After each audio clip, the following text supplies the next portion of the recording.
All right. Well, the Taco Bell murders. I've heard about this, but I don't know much about the Taco Bell murders of 1994.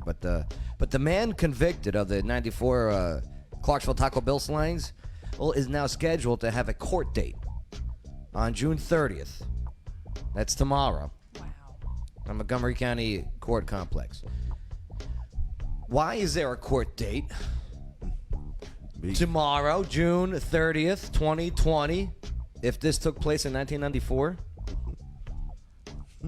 So, Courtney B. Matthews, okay, he's 45 now, is serving 4 life without parole sentences. This is, for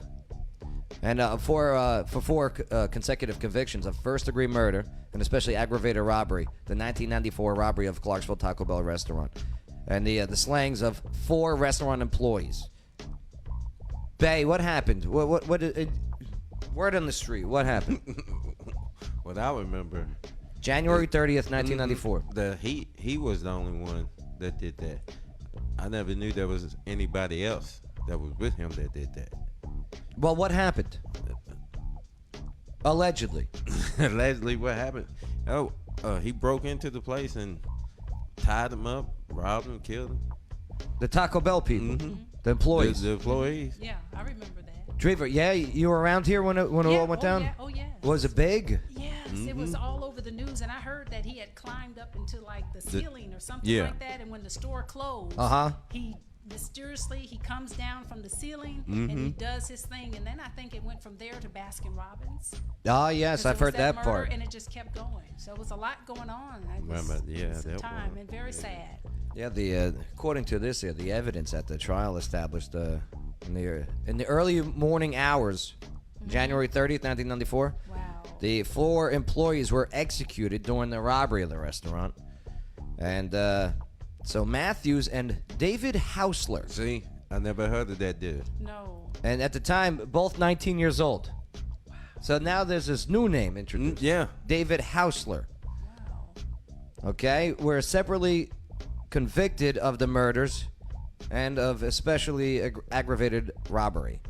So in November 2014, okay, Hausler's case was dismissed and he was released from prison after serving 20 years.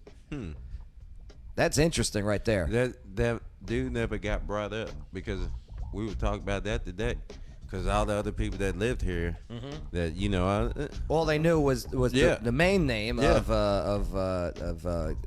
Courtney B. Matthews. Yes, right. Never heard about the other dude.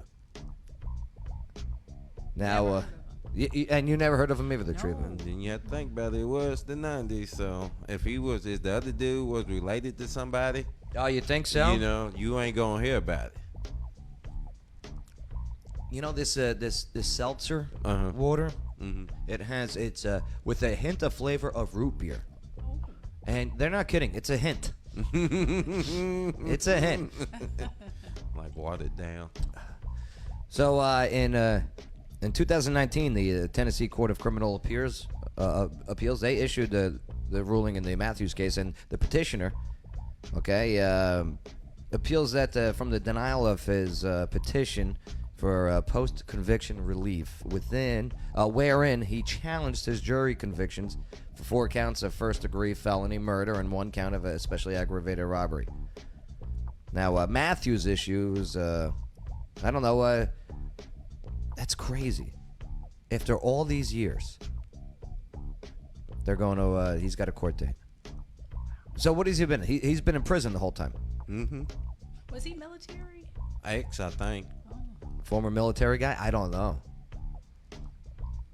Yeah, I want to know about the Baskin Robbins part too. I wish I knew more about the story.